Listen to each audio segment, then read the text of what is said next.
Asante DJ.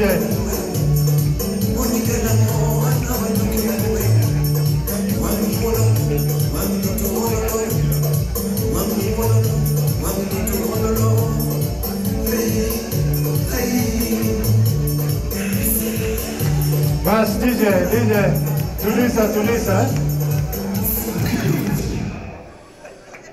So, ladies and gentlemen, I give you the governor of Kisumu County.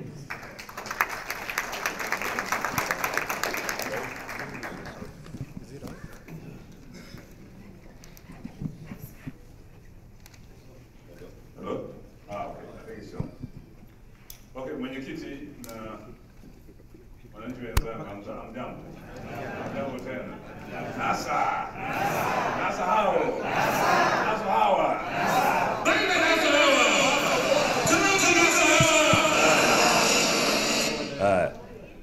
Asanteni sana.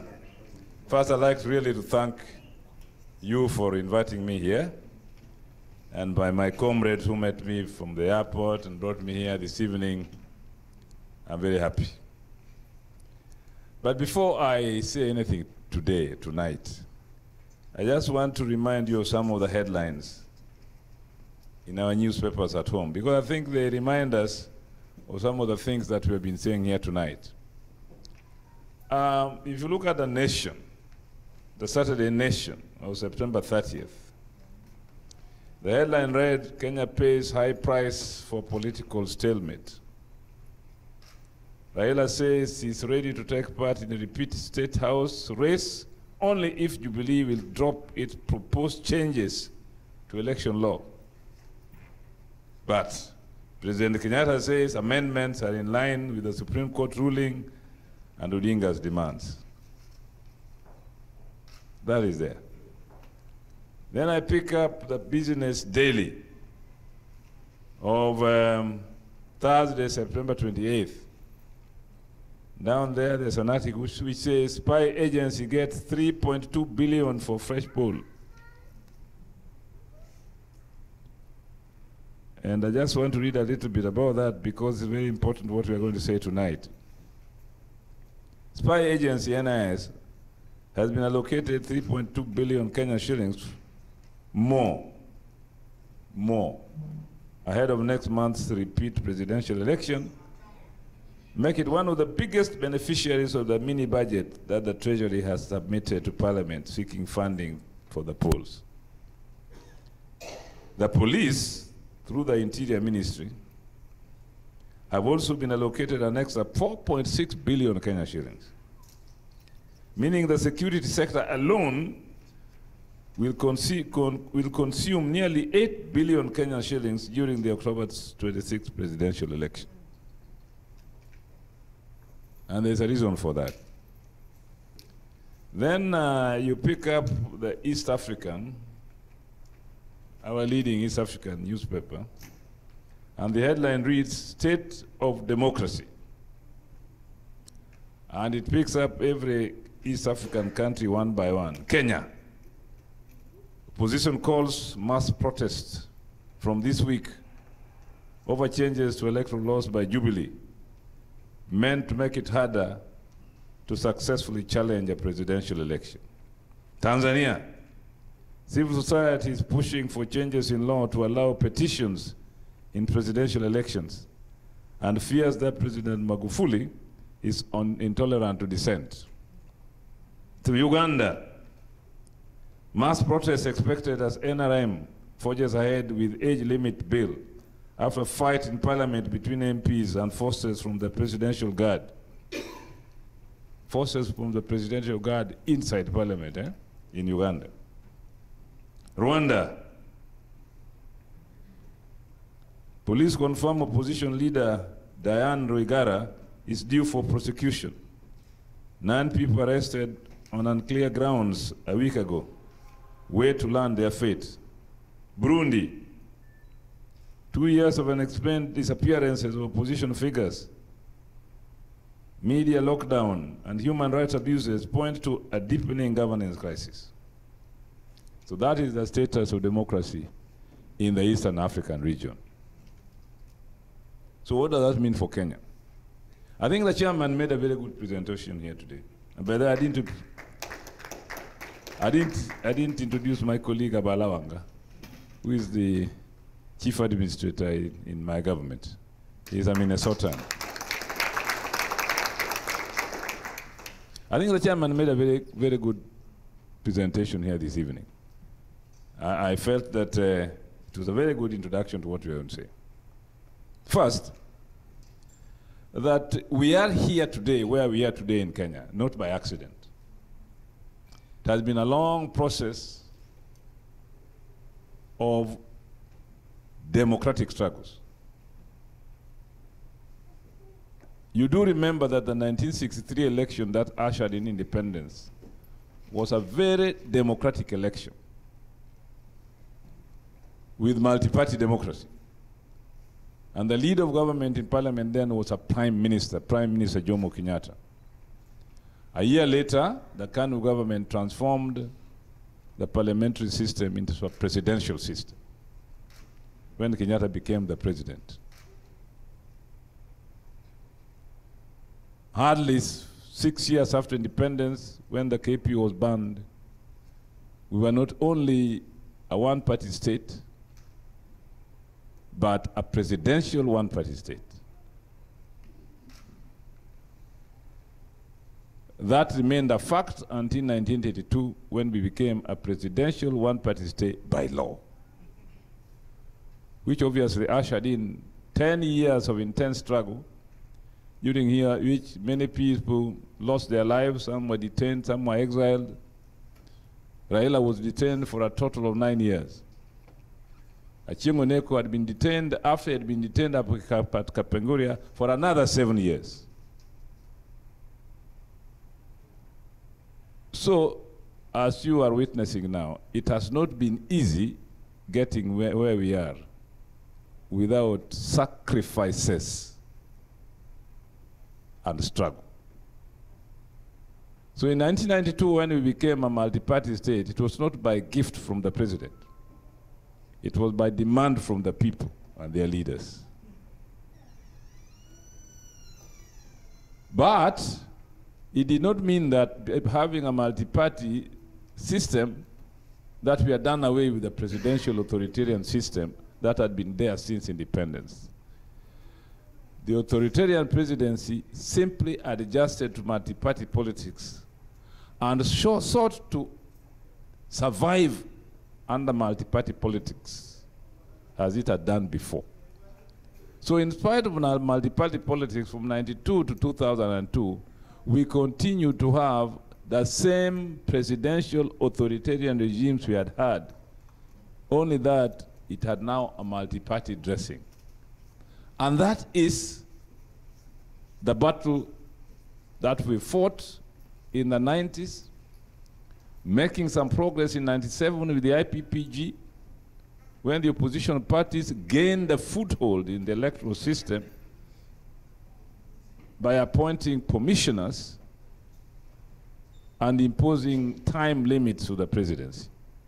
So the gains in 97 were two: a reformed Electoral Commission and time limit to the presidency. That reformed Electoral Commission and time limit made it possible in 2002, when Moi finished his 10-year term, for a new president to be elected by the people of Kenya in a free and fair election only reminiscent of the 1963 election, which ushered in the NAC government. Perhaps the only popularly elected government by the people since independence, in the only free and fair election since independence.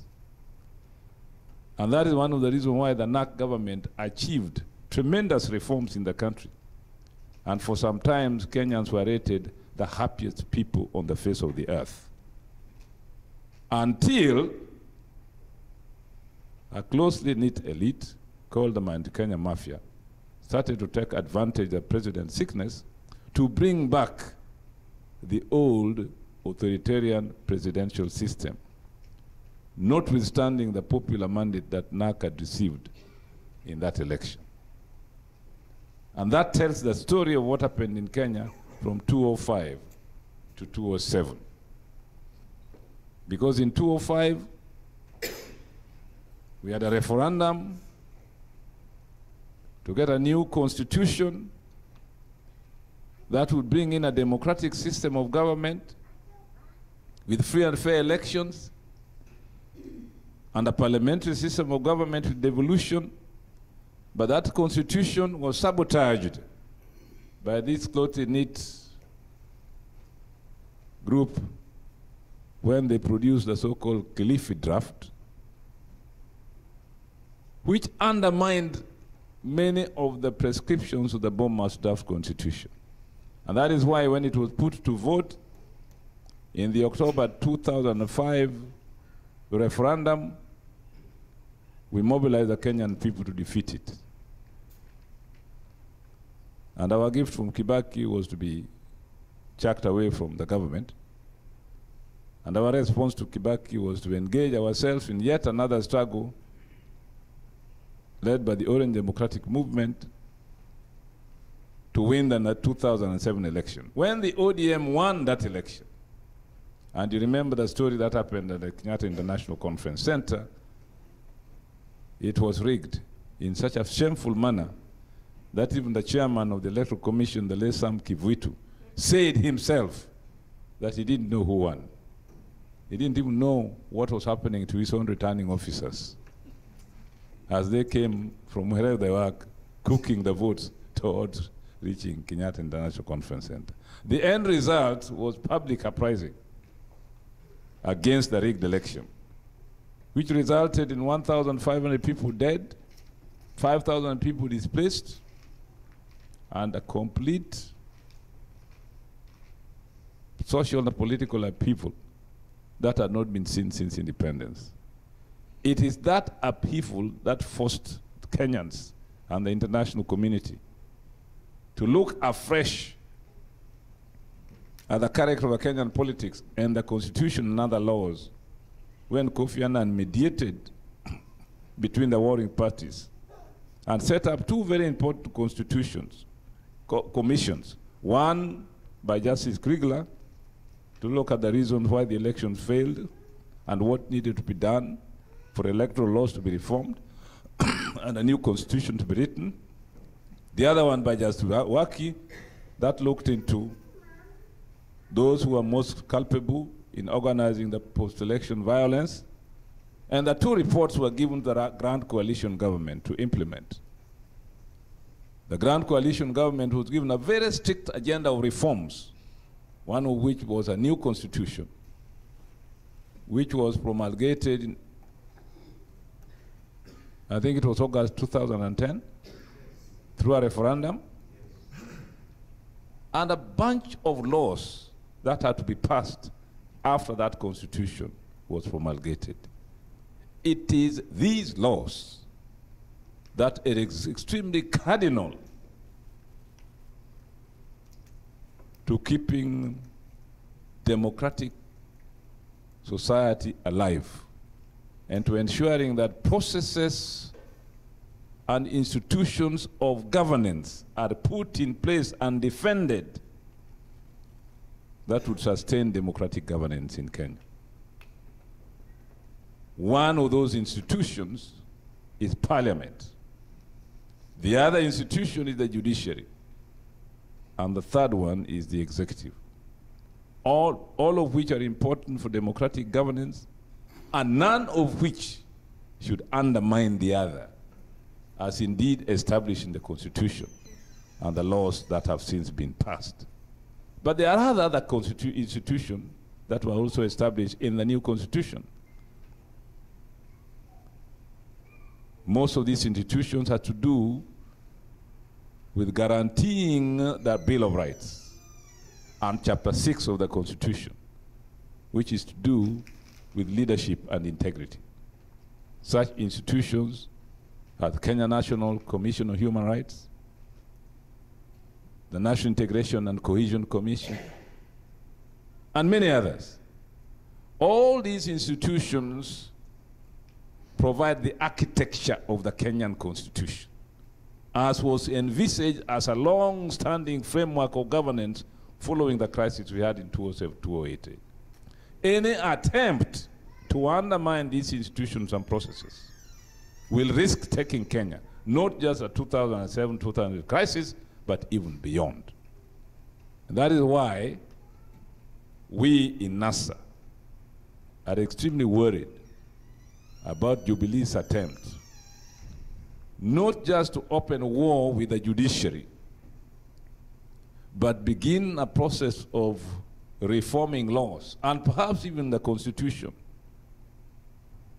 to take us back to pre-2007 crisis in the name of restoring a presidential authoritarian regime. It is telling to note that in 2013, when, as the Coalition for Reform and Democracy, we went to court to challenge the election, the presidential election in 2013, because we had evidence that that election had been rigged. And we had prepared a 900-page affidavit. When these affidavits were taken to the Willie Mutunga Supreme Court, and we had a lot of faith in the Willie Mutunga Supreme Court. One, because of Mutunga's own record in the civil rights movement, human rights movement, and the struggle for democracy, but also in the manner in which the Supreme Court had been set up and the constitutional provision for the independence of the Supreme Court. One thing happened in the Supreme Court case that we took in 2013, which really surprised us. In that, contrary to what William Mutunga himself had said when he was being put in the chair as the president of the Supreme Court, Chief Justice, he had said in his inaugural that the mission of his Supreme Court would be to judge cases not based on technicalities, but because of the content of those cases. He said it very clearly, and it's on record. Nonetheless, when we took our case to court, that affidavit, 900-page affidavit, was not to be opened by the judges because of a technicality. According to Mutunga, it had been filed out of time. So the decision was finally made against us, and Raila made one major statement that although we as CORD disagree with the decision of the Supreme Court, but we shall accept it. And with those words, CORD never uttered any more words against the Supreme Court. Raila took off for a 3-month sabbatical leave in Boston. And when he came back, we started looking into possibilities of winning the next election, and possibilities of ensuring that the electoral laws and certain aspects of the Constitution that made it possible for the presidential authoritarian regime to be restored were tightened up. and hence the Okoa Kenya movement, and hence the move to reform the IEBC, precisely because of the weaknesses we had seen in the election 2013. In many ways, we succeeded, because a bipartisan committee was set up, chaired by both Jubilee's Kiraitu Murungi and NASA's James Orengo. Then it was not NASA, then it was still called. That looked into electoral laws in Parliament that were finally agreed to in a bipartisan manner in the 11th Parliament. And I was there as a senator. Surprising enough, although there was one particular contentious issue in those laws, that was the issue that was related to the transmission of results through the electronic system and also using manual system. We ourselves believe that the manual system should be eliminated and the electronic system relied on, but in the end it was said that it was agreed in the law that both systems would be used, and one would be resorted to in the end that the other one fails. Now, of course, you see Jubilee is trying to go back to the issue and more or less downgrade the electronic system and upgrade the manual system. Wind the clock forward to what has happened in this last election. What actually did happen? We have established, through our experts in cybercrime and data mining, that the elections were rigged electronically and through cybercrime. Basically, that the process of relaying results from polling stations and from constituencies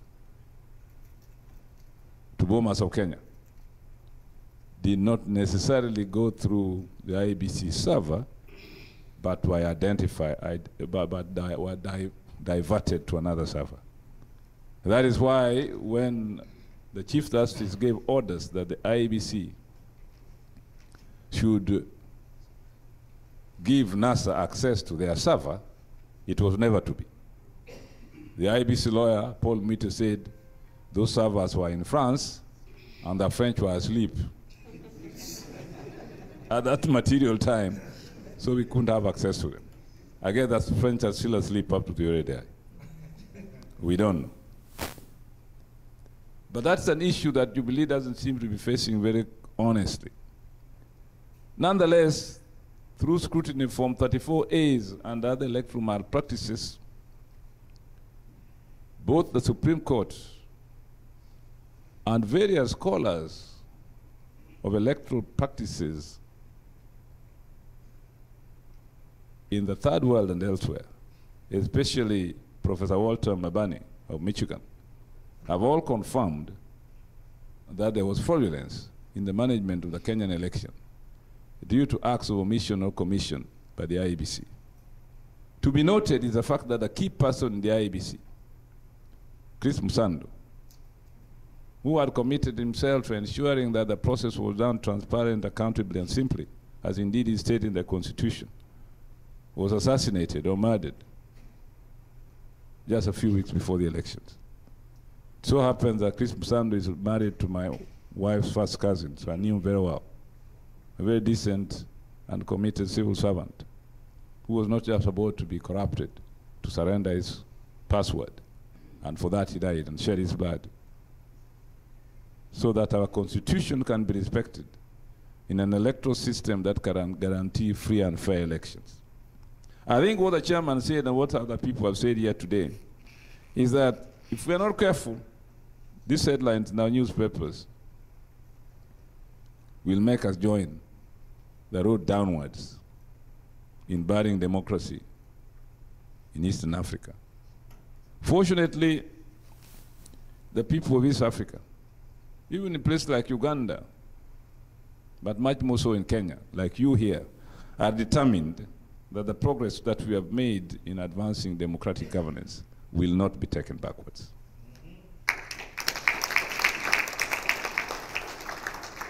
Much more because we know that in the history of other countries which have made social progress, democracy has been very key to that progress. Look at a little country like Botswana, Mauritius, and even Senegal. Some of the countries which are recording much more better indices in human development and national cohesion. Before we even talk of hard facts about economic growth, because economic growth must be based on some kind of society on which that growth builds in the improvement of human life. So national cohesion and human development are extremely basic indicators of a society that is just about to develop or is developing. So if you look at that element of national cohesion and human development indices in a place like Senegal, they are much better than ours. President Wade of Senegal tried to change term limits in Senegal. He could not succeed, simply because the Senegalese themselves refused. The society is strong enough to stop a president from subverting the democratic process. In Botswana, Kama's son, what is his name? Serese's son, the current president. What is his name? Ian Kama.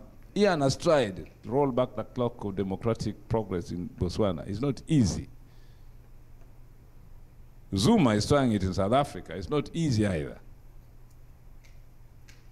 So it is the struggle by the people and the determination of the people and the level of social development among the people that will stop rogue regimes from rolling back the clock of democratic advancement in our societies and restoring presidential authoritarian regime. In the final analysis, there's an element of our constitution that we'll have to look at once Raila Odinga is president.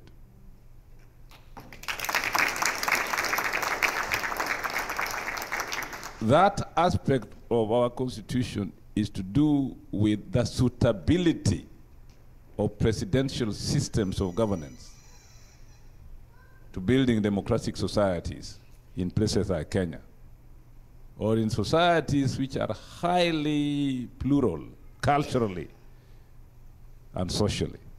It has been proven in places like India or Canada or even Britain that, and Britain was, remember, originally very highly culturally pluralized, you remember?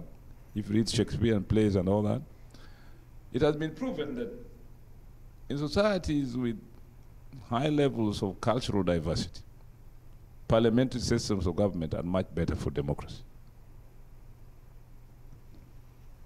South Africa, for all intents and purposes, is a parliamentary system of government.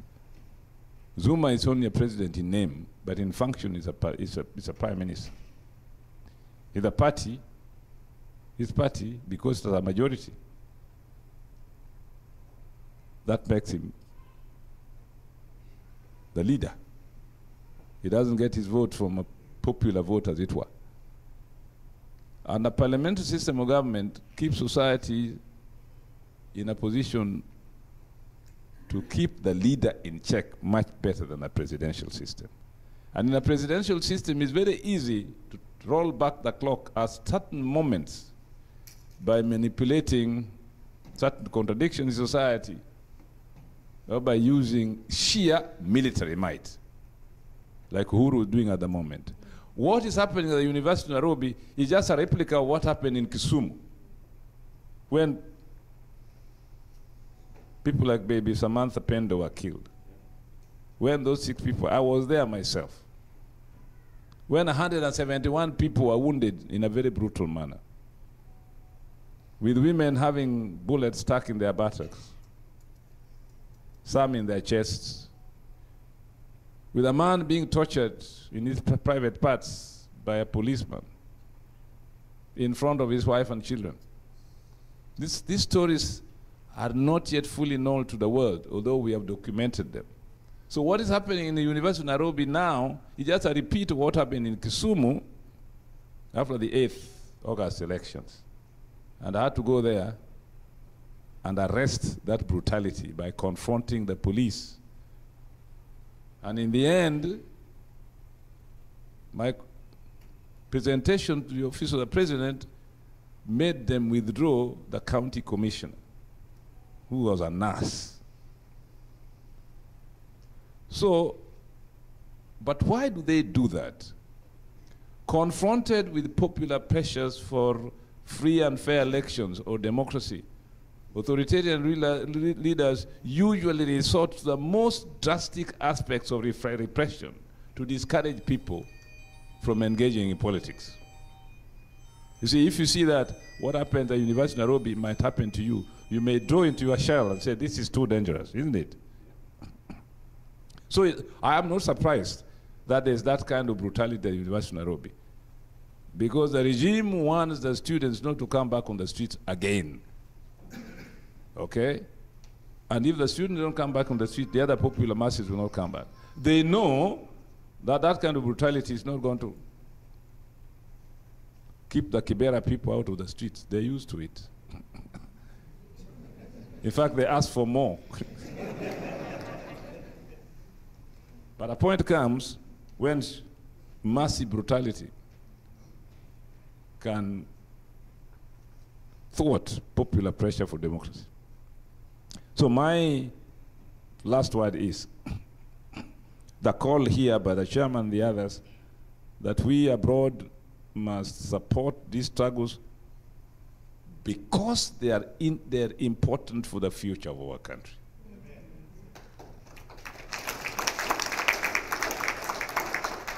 Because they're important for the future of East Africa. On Thursday evening, I was in Harare. I had been invited to Harare. I arrived there more or less the same time I arrived here today, and the same day I was talking, just like here today. But the point is that the movement for democratic change in Harare has been a sister movement to us. We in ODM helped MDC when there had a similar crisis in Zimbabwe of having to form a coalition government with Mugabe and so on. And because we had gone through the experience, some of us had to go there, have discussion with their leaders, and tell them what to avoid and what to do better than us and so on. But the MDC is now in a bigger problem than we are in Kenya. They are in disarray because their leader has been sick and so on, and because of economic difficulties in Zimbabwe, parliamentarians, to some extent like in Uganda, have to kowtow to the ruling regime, and therefore co-opting people from the opposition to support government position or to be compliant is rather rampant.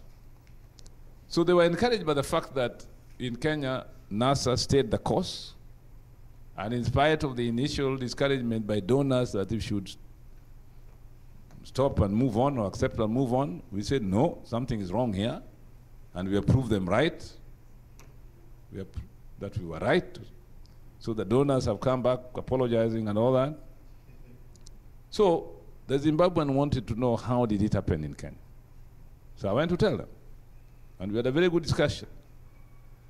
But what encouraged me is that the East African that I picked up in the plane last night from Nairobi catalogs similar problems in each and every East African country.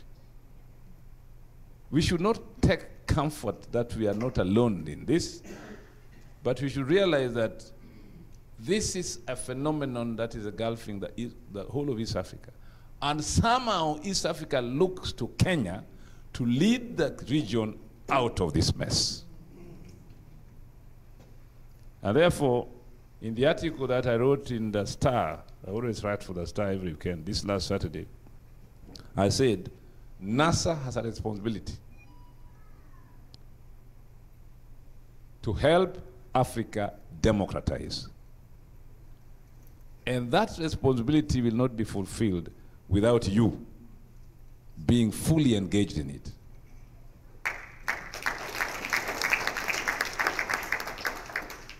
And without falling into the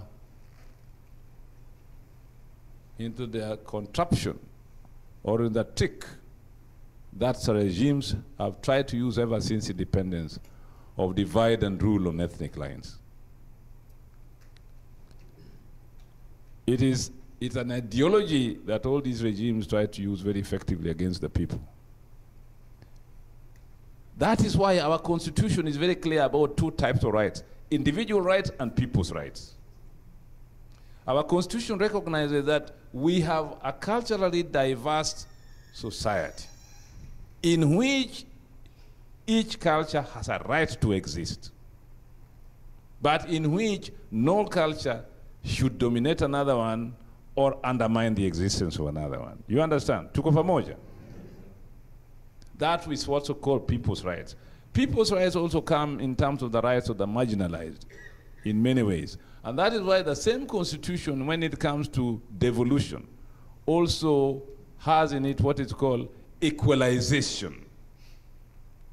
When we pass laws in the Senate to allocate money to the counties, we don't just allocate money in terms of the division of revenue bill, which is given to counties in terms of their population size and so on, but we also have another bill called the Equalization Bill, Equalization Fund, which says who in this particular constituency or in this particular county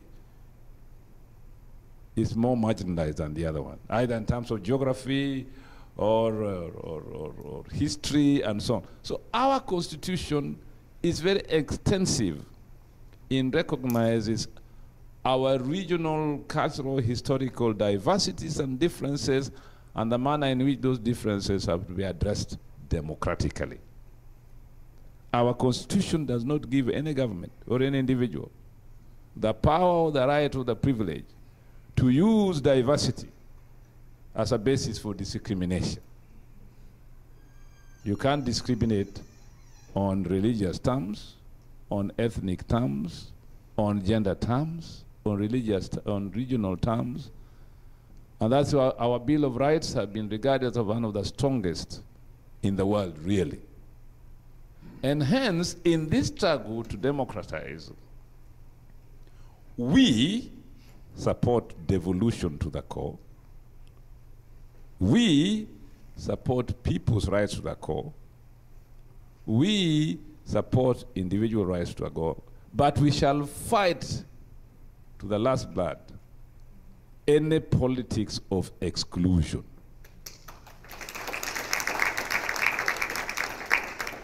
Be it ethnic exclusion in terms of appointments to positions in government, or in terms of investments of public resources, or in terms of social mobility. We shall fight to the core any form of sexual exclusion, excluding people on the basis of gender or sexual orientation. We shall fight to the core any attempt for regional exclusion. Kenyans are free to invest and live in any part of the country. That's why when you are saying that you want to come and invest in Kisumu, mlango ni wazi. Mimi nilisema hapa awali ya kwamba wale ambao wanakaa Kisumu ni wakaaji wa Kisumu. Hatutaki ubaguzi wala ukabila. Ukifika Kisumu unataka kuweka rasilimali, mlango ni wazi. Kwa sababu ukiangalia dunia kote, nchi zote dunia hii, pahali watu wanakaribisha kutoka duniani kote ni wale nchi ambazo wanaendelea mbele sana. Kuangalia United States of America, a country of immigrants, ama sivyo? Hata Canada, hata Uingereza. So we also believe that in Kenya, if we are going to develop the counties, the Constitution also makes it very clear that even in appointment, 30% of public appointments in a county must be people from outside. It is a regulation or a prescription that is not being very thoroughly followed, but that was the safeguard to politics of exclusion in counties that was inscripted to our Constitution. And I'm saying all this because we must regard this as a complete architecture of democratic governance in our nation, which now stands in peril or stands in danger because all of a sudden, Uhuru, Kenyatta, and Ruto realized that if democratic institutions work, they can be out of power democratically. And they don't want to be out of power democratically. They now want to keep power through non-democratic means by using majority in parliament to pass non-democratic laws, or laws that subvert the very constitution that established that parliament. This is what we are resisting. And as Bishop Augustine of Hippo once said, in the court of conscience, there is no obligation to obey an unjust law. Let me repeat it. In the court of conscience, there is no obligation to obey an unjust law. So if Parliament should proceed by the tyranny of numbers to change a constitutional prescriptions that were passed and have been in existence and functioning during the previous election and now, just because Uhuru and Ruto have been defeated in succeeding in an enterprise to rig the elections, we, standing on behalf of the Kenyan people, will not, in the court of our conscience, obey such laws. Thank you very much.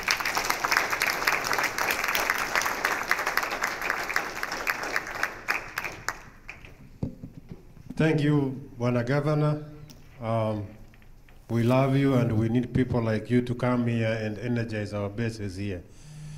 Kwa hivyo, thank you very much. Mpigie Governor makofi kidogo. Asante sana. We're moving to another